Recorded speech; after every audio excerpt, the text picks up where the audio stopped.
మన దేశం ఎన్నో చారిత్రక ఆలయాలకు నిలయం. ప్రపంచంలో ఎక్కడా లేనంత పురాతన వారసత్వ సంపద మన సొంతం. చాలా ఆలయాల చరిత్ర, విశిష్టతల గురించి మనందరికీ ఎంతో కొంత తెలుసు. అయితే ఇప్పటికీ కొన్ని టెంపుల్స్లో అంతుబట్టని రహస్యాలు చాలా ఉన్నాయి. అవేంటో, ఎందుకో ఈరోజు మనం ఈ వీడియోలో చూసి తెలుసుకుందాం. అంతకంటే ముందు మీరు మొదటిసారి మా ఛానల్ను కనుక చూస్తున్నట్లయితే వెంటనే సబ్స్క్రైబ్ చేసుకోండి. అలాగే ఎప్పటికప్పుడు మేము పెట్టే లేటెస్ట్ వీడియోల కోసం పక్కనే ఉన్న బెల్ సింబల్ను క్లిక్ చేయండి. ఇలా చేస్తే మేము ఎప్పుడు కొత్త వీడియోలు పెట్టినా మీకు నోటిఫికేషన్ ద్వారా వస్తుంది. ఇక విషయంలోకి వెళ్తే, మనందరం కంచి నుంచి కాశ్మీర్ వరకు ఎన్నో ఆలయాలకు వెళ్తుంటాం. దైవ దర్శనం తర్వాత కాసేపు అక్కడే ఉండి ప్రసాదం స్వీకరించి తిరిగి వెళ్ళిపోతాం. అయితే ఆ టెంపుల్స్ వెనుక చాలా రహస్యాలు ఉంటాయి. ఆ మిస్టరీలు ఛేదించేందుకు పరిశోధనలు జరుగుతూనే ఉన్నాయి. ఈ ప్రపంచంలో మనది భక్తి భావ ప్రపత్తుల దేశం. 64 కోట్ల దేవుళ్ళు, దేవతలు నడయాడే పవిత్ర భూమి. అందుకే ప్రతి వీధిలో ఓ గుడి ఉంటుంది. అయితే అన్ని గుళ్ళు ఒకేలా ఉండవు. కొన్ని వైవిధ్యంగా ఆశ్చర్యం కలిగిస్తాయి. కొన్నింటి చరిత్ర నమ్మశక్యం కాదు కూడా. అసలు ఇలాంటి ఆలయాలు కూడా మన దేశంలో ఉన్నాయా అనిపిస్తుంటుంది. వాటి విశేషాలు ఇప్పుడు తెలుసుకుంటే, ఇంకొన్ని గుళ్ళైతే వాటిలో జరిగే ఆచారాలు, సంప్రదాయాల్ని చూసి ముక్కున వేలేసుకుంటాం. ఇవన్నీ ఒక ఎత్తైతే 2000 ఏళ్లకు పైగా చరిత్ర ఉన్న పురాతన ఆలయాల ప్రాశస్త్యం అంతా ఇంతా కాదు. మరి ఆ ఆలయాల గురించి సింపుల్గా తెలుసుకుందాం. వాటిలో రకరకాల రహస్యాలను తెలుసుకుని కాసేపు ఆశ్చర్యపోదాం. వీలైతే ఆ ఆలయాలకు వెళ్ళినప్పుడు ఆ రహస్యాలను విశ్లేషించవచ్చు. హడింబా టెంపుల్, మనాలి, హిమాచల్ ప్రదేశ్. మంచు కురిసే మనాలిలో ప్రత్యేక ఆలయం ఈ హడింబా టెంపుల్. 4 అంతస్తుల ఈ ఆలయం పగోడా ఆకారంలో ఉండడమే విశేషం. ఈ చుట్టుపక్కల ఎక్కడ ఆ మాటకొస్తే మన దేశంలోనే ఇలాంటి ఆలయాలు అరుదు. తూర్పు ఆసియా దేశాల్లో కనిపించే పగోడా నిర్మాణ శైలి ఇక్కడ కనిపిస్తుంటుంది.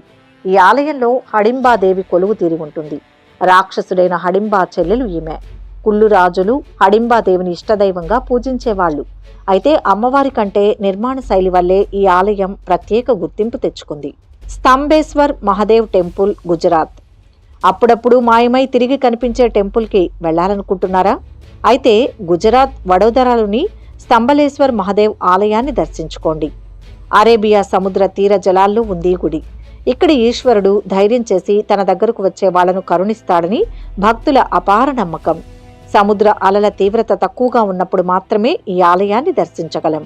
పెద్ద అలలు వస్తున్నప్పుడు ఇది పూర్తిగా నీటిలో మునిగిపోతుంది. కొన్ని గంటల తర్వాత తిరిగి కనిపిస్తుంది. ఈ ప్రత్యేకతే ఈ గుడిని ఫేమస్ టెంపుల్గా మార్చేసింది. తిరుమల టెంపుల్. మన తెలుగువారి తిరుమల టెంపుల్ కూడా ప్రత్యేకమైనదే. పూజలు, భక్తజన సందోహం ఇవన్నీ ఒక ఎత్తు. కేశ సంపద మరో ఎత్తు. రోజు ఈ ఆలయంలో 60,000 మంది దాకా తలనీలాల రూపంలో మొక్కు చెల్లిస్తుంటారు. అందువల్ల ఏటా 100 టన్నుల కొద్దీ జుట్టు పోగవుతుంది.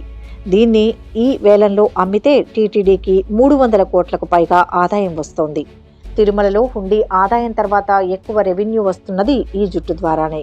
టీటీడీ నుంచి ఈ జుట్టు విదేశాలకు వెళ్తోంది. ఎక్కువగా అమెరికా, ఇటలీ, చైనాకు ఎక్స్పోర్ట్ అవుతోంది. అక్కడి విగ్గుల కంపెనీలు ఈ హెయిర్తో విగ్స్ తయారు చేస్తున్నాయి. చైనాలో విగ్స్తో పాటు ఆహారాన్ని నిల్వ ఉంచేందుకు కూడా జుట్టును వాడుతున్నారు. మన దేశంలో ముంబైకి వెళ్తున్న కేశాల్ని బాలీవుడ్ స్టార్స్ కోసం విగ్స్ తయారు చేస్తున్నారు. బ్రహ్మ టెంపుల్, పుష్కర్, రాజస్థాన్.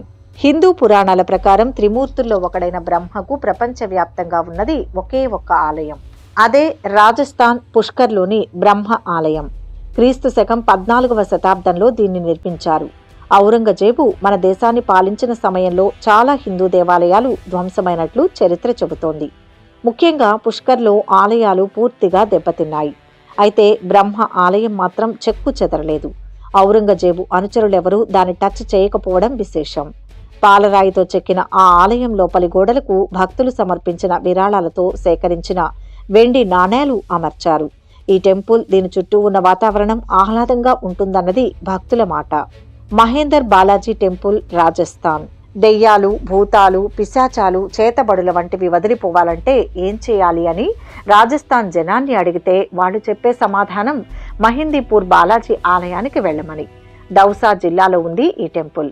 రోజు వేల మంది భక్తులు అక్కడికి వెళ్తుంటారు. వాళ్ళు చూపించే భక్తి భరించలేని విధంగా ఉంటుంది. కొందరు సలసలా కాగే నీళ్లను ఒంటిపై పోసుకుంటారు.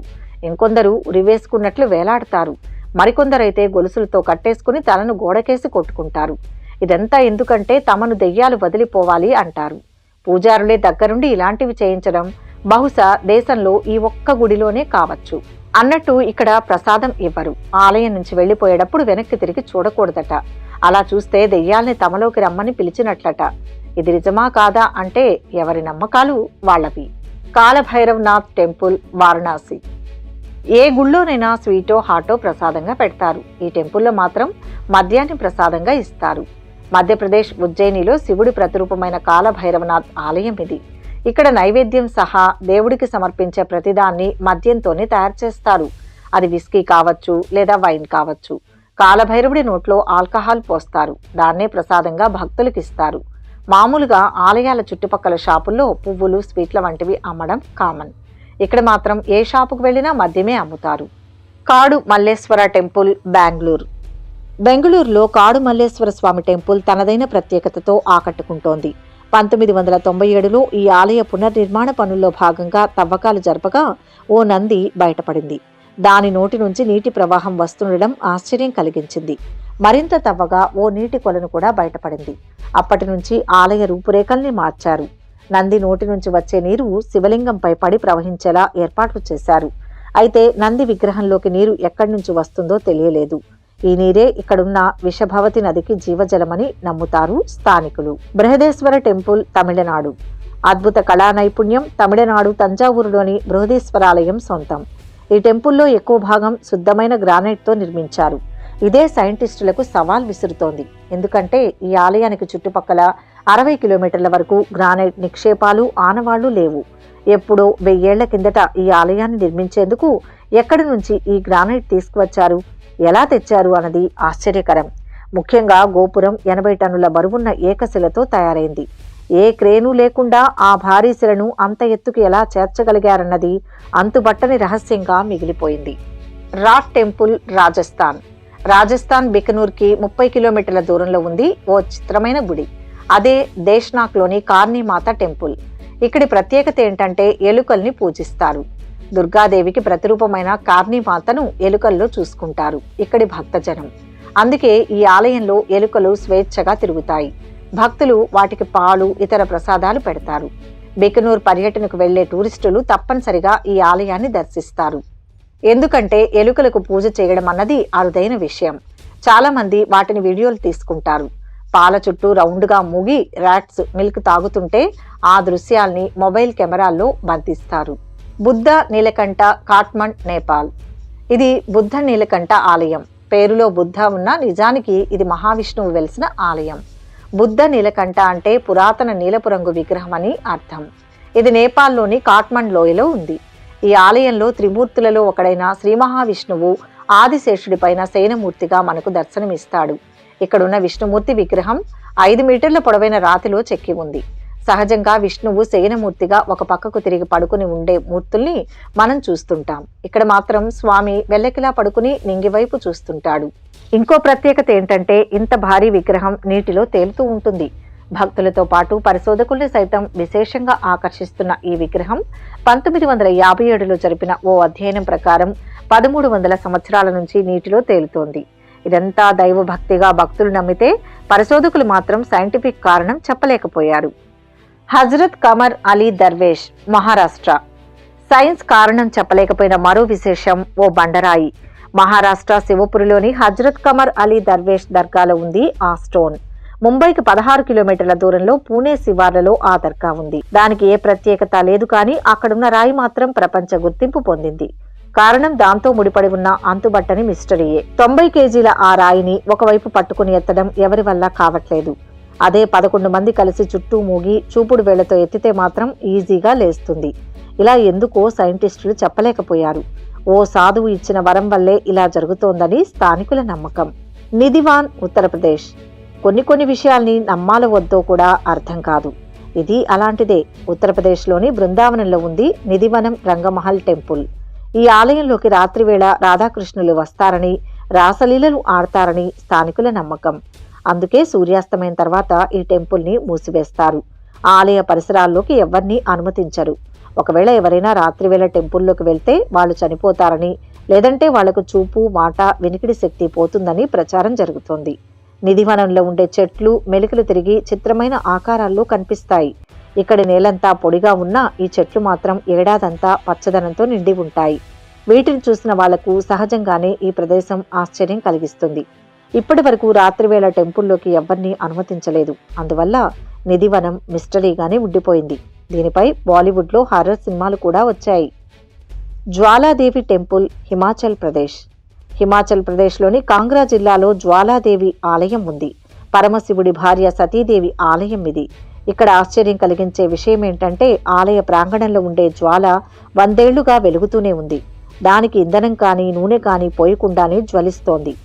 దీని వెనుక ఓ కథ ప్రచారంలో ఉంది. సతీదేవి తండ్రి శివుణ్ణి తిరస్కరించడంతో మనస్తాపం చెందిన సతీదేవి ఆత్మహత్య చేసుకుంది. శ్రీ మహావిష్ణువు ఆమె దేహాన్ని 51 ముక్కలుగా చేయగా అవి భూమిపై వేర్వేరు ప్రాంతాల్లో పడ్డాయి. సతీదేవి నాలుక ఇక్కడ పడి అదే జ్వాలగా వెలుగుతోందని స్థానికుల విశ్వాసం. ఈ మిస్టరీని ఛేదించేందుకు చాలా హేతువాద సంస్థలు ప్రయత్నించి చేతులెత్తేశాయి. వీరభద్ర టెంపుల్, ఆంధ్రప్రదేశ్ అనంతపురం జిల్లాలోని లేపాక్షి క్షేత్రంలో ఉన్న వీరభద్రస్వామి టెంపుల్ కూడా మిస్టరీ లిస్టులో చేరింది.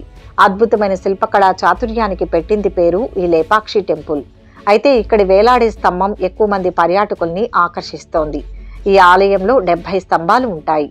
ప్రాంగణంలో ఉండే ఈ ఒక్కటి మాత్రం 80% గాల్లో వేలాడుతూ అందర్నీ ఆశ్చర్యపరుస్తోంది. దీన్ని నిరూపించేందుకు చాలా మంది దీని కింద నుంచి క్లాత్ను పోనిస్తున్నారు. పైన ఎలాంటి సపోర్టు లేకుండా భూమిని 20% టచ్ చేస్తూ ఇంత పెద్ద స్తంభం పడిపోకుండా నిలబడగలగడం మిస్టరీగా మారింది. ఈ వీడియో కనుక మీకు నచ్చినట్లయితే లైక్ చేయండి, షేర్ చేయండి. మరిన్ని ఇంట్రెస్టింగ్ విషయాల కోసం మా ఛానల్ను సబ్స్క్రైబ్ చేసుకోండి.